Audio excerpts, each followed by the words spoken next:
Welcome back to Foodie Down Bronx. I'm your host, M, the Hungry Dominican. Healthy Bronx Bites with Mary is a new bi-weekly segment with our health and wellness correspondent, Mary Van Rose. On today's segment, Mary heads over to the New York Botanical Garden to learn about their edible academy.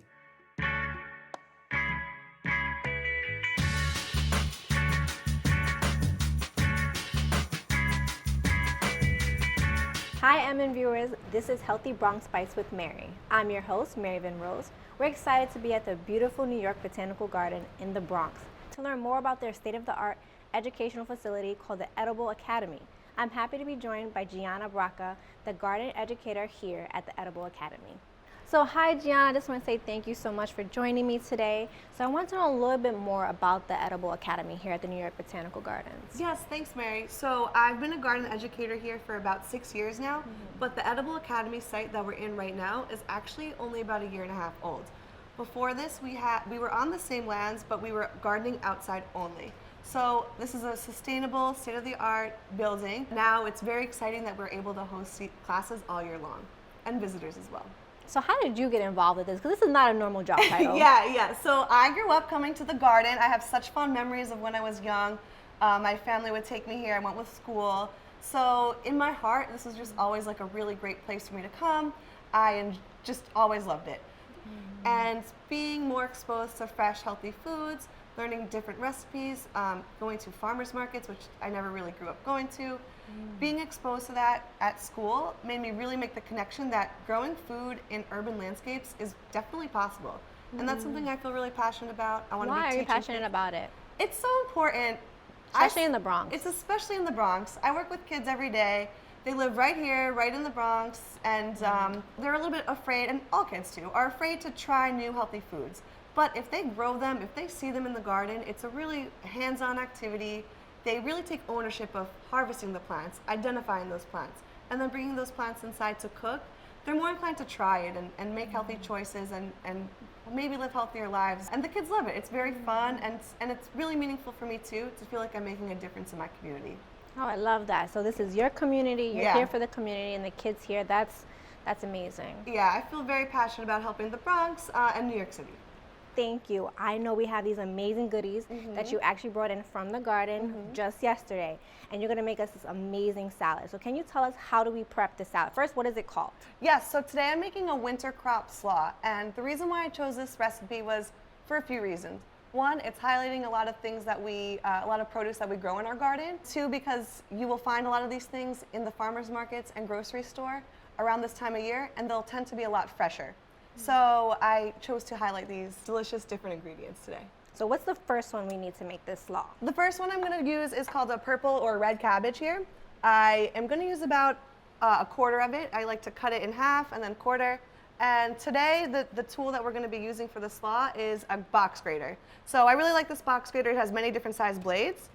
And I'm going to start with the purple cabbage going this way on this side here. The reason why I chose the purple cabbage also was not only is it seasonal, it's going to add a pop of color to our dish. Nice. And then what's our next ingredient? The next ingredient in here is called kohlrabi, okay? This might be pretty foreign to a lot of us. I know for me. Yeah. Kohlrabi, what's this? Yeah, trust me, I didn't learn about it until I actually started working here. But kohlrabi is an edible stem, and it looks purple on the outside, but what you'll do at home is either take a peeler, or I like to use my knife, and I just kind of peel the skin, and you'll see it's like nice and light on the inside. And I have one here that I peeled ahead of time. And we're going to grate that kohlrabi as well. So what's so good about this? Like, what is like the nutritional value? Why should we add this to our salads? I like it because when I work with kids here, we talk about different plant parts, and this is an example of an edible stem. So we're using leaves today with the cabbage. We have a lot of edible leaves here in our garden, but we use this mostly as teaching the importance of stems in plant life. It's crunchy like an apple, but it's more savory. So I really like the kohlrabi, and I think you'll like it too. And if somebody wants to like enroll their children into this program, how would they go about that? Yeah, thank you for asking. We have so many different programs at the Edible Academy, including spring break camps, summer break camps. We have something called the Children's Gardening Program. It's for children of all ages. If you're teachers at home, you can register your class to come here. We teach a lot of different field trips for all different ages. And they can do that by going online to nybg.org. And what's our third ingredient for this? The third ingredient I'm using today is a carrot that's fresh from our gardens. They are not like your typical orange carrot that you buy at the grocery store. I was going to say, this is not what I normally see as a carrot. When the kids are here, so the kids, how do they go about it? So do they plant the food and then they come in and cook the food? Yes, it depends on the season. So these carrots we actually just harvested last week with our second graders, but that's because they came here in the fall time. If they come in the spring, we would plant them, we would tend to them, we would water them, and then watch them grow over time. So what I'm going to do here, we have two carrots. One's a golden carrot. I'm going to show you what I do with that with the dressing. But first, I'm going to show you this red carrot here. So it's red on the outside, but when you start to peel it, it's orange. Not all carrots are orange. Some are purple, some are red, some are orange on the inside. Do they have the same taste? I think they do. I think they do. But when working with kids, it also gets them excited about trying new things. So they'll see this carrot, they call it like the golden carrot, and they'll be very excited to try something new. So I want to show you how it's red on the outside, orange on the inside. I'm just going to grate a little bit for you to see. And I know you're using different parts of the grater. Why is that? Yeah, so that's just my preference. I like the different shapes, the different textures, and how it looks. At home, this is a really fun and easy tool to experiment with. So kind of just have fun with it. It's all to your preference. It's all gonna kind of taste the same, but it's just different shapes and textures that I'm kind of going for today. So we add a little bit of that. Yep. Oh, Mix it with our tongs. yes. Get my compost. So now that we have our slaw all together, right? I know we Almost. need to make sure that we have a little bit extra flavor. Oh wait, I'm actually missing an ingredient. My What's the last next one? ingredient is our broccoli here. I was actually doing that on purpose. I don't really like broccoli, but maybe with the dressing, I'll like the broccoli. And to be honest, we're only adding a little bit of broccoli today, so I'm just gonna cut. No, but it's so good for you. I heard it's like a superfood. It It's one of those is, it things is. that's really good for the body. It's so good for you, and like I said, I'm a gardener and I always talk about plant parts. So broccoli is actually edible flower buds. So each little piece of broccoli here, that's an edible flower bud. So today we're using many different plant parts here in our slaw. And I work with the kids, so teaching them that you can eat different plant parts, they're different colors. It has like more meaning for me than just the cooking, mostly the botany too. So I'm just gonna switch now to this microplane. You could still use that one, but for the broccoli, it's a little bit easier to kind of like just go right on top, just like this. I know if I was a kid, I would have, actually, I'm as an adult, I probably have a lot of fun doing this. It's fun, it's really fun. Looks So, like little like yeah. green snowflakes. So yes, now we're gonna use our tongs, right? And we're gonna mix this up. And we obviously wanna add some more flavor. So I see you have this amazing dressing here. What is it called? Yeah, so this is a carrot ginger dressing, and we do make this with our kids here. It's part of our programs. It's really simple. I'm gonna start today by adding just some of the simple ingredients. I'm gonna be adding some rice vinegar. It's about 1/3 of a cup. I'm gonna be adding 1/3 of a cup of sesame oil. And if you don't have these exact ingredients at home, just be sure that it's a 1-to-1 ratio of oil and vinegar. So you can use a white vinegar, you can use a canola oil. I'm just gonna be adding a pinch of pepper. If you are measuring at home, it's about 1/8 of a teaspoon. A pinch of salt. About a tablespoon of our ginger here, and I just peeled the fresh ginger and roughly minced it.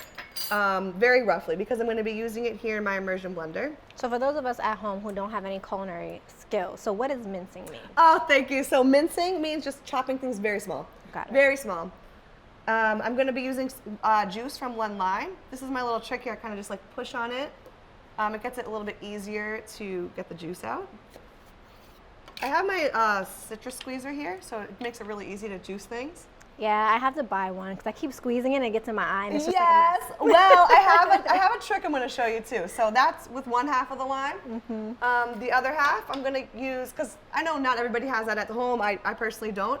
But everyone has a fork, of course. So you're going to take your lime, just squeeze the fork in here, and it's almost does the same trick. Like you're kind of just like squeezing it, moving it side to side, getting the juice out. Oh, wow. And it's not as messy. Not as messy, yeah. Cool. So I mentioned that this is a carrot ginger dressing. Today, just to be fun, I'm going to be adding a golden carrot. I'm going to use my grater here. So is there a reason why you use lime and not lemon? Because I know lemon is like something people love. Yeah, so thank you for sharing that. I use lime. I use lime just because I wanted to, I felt like it went with the flavors a little bit more. But at home, if you have some of these ingredients and you don't have a lime, please use a lemon. I'm always teaching the kids how to think of alternatives, because I want people to be able to feel like they can try these ingredients, try these recipes, and substitute some ingredients if they don't have exactly everything. What I also love about lime for me is that I learned recently that lime is actually alkalining, which I think is such an important thing. I think what I love about the Edible Academy so far is that not only are the kids like growing stuff, but they're actually like learning how to cook what they're growing. So there's a science component to it that obviously you love. There's obviously the cooking component that I'm quite sure the kids love, and the eating component, which someone like me loves. Yes. So I'm gonna add my orange carrot in here too. nice. Just to mix it up, see how the colors turn out. I never even thought about adding carrots to a dressing. Yeah, it's a great way to get kids involved, and adults too. Carrots might not be the first thing you want to have as a snack, but this is a nice, easy way to get carrots involved in your diet. Yes. That's important for kids, because I know me, I was actually not a picky kid, but like my brother and sister are super picky, and I'm quite sure my mom would have loved to do something like this. So what do we go do now? So yeah, this is my immersion blender. If you have a regular blender at home, this does the same kind of thing. If you don't, you can just chop everything up pretty small and still kind of make the same dressing by mixing it with a whisk. But you'll see I'm gonna just be pulsing it. And the reason why I'm pulsing it is so I can get the ginger just a little bit smaller and mixing everything.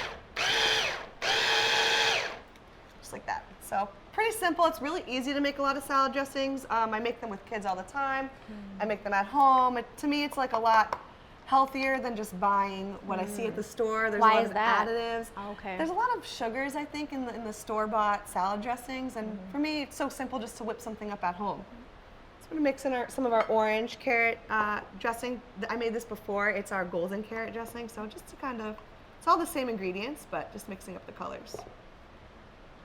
It smells really good, guys. I know you can't smell it, but it smells good. We're gonna Shake take it up. we're gonna take a little, put that in there, taste a little bit of it. Yeah, it's just about, but sorry, last but not least, I have to add my fresh honey. So Okay. here at the Edible Academy, we have an apiary where we keep bees. Oh, And wow. this is fresh from our hive. So this is Bronx honey. I'm gonna add 2 tablespoons here. Bronx honey in the New Bronx York Botanical honey, Garden yeah. in the Bronx. Bronx honey's the sweetest. No bias. And a lot of these ingredients are fresh from the Bronx. It's really easy to grow things, to be able to cook new things. And I just want to encourage people not to feel afraid to just kind of go for it. This is a really simple recipe, very easy to make, and I think it's really delicious. Pour so a I'm just gonna little drizzle this bit on in. top. Oops. We'll Mix it in a little bit. The jar. There you go. Let's see.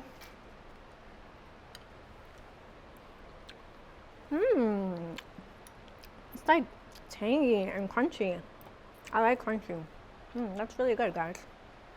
Thanks for trying it. No, it's really good. I'm like a slaw salad person myself. Yeah. So I just want to say again, thank you so much for all the education and the work you're doing and all the stuff that the New York Botanical Garden is doing for our community. So that's all we have it today, guys, for our Healthy Bronx Bites with Mary. To learn more about the Edible Academy, visit the website below. Be sure to visit and support programs like these at the New York Botanical Gardens in the Bronx. Stay tuned. Foodie Down Bronx will be right back.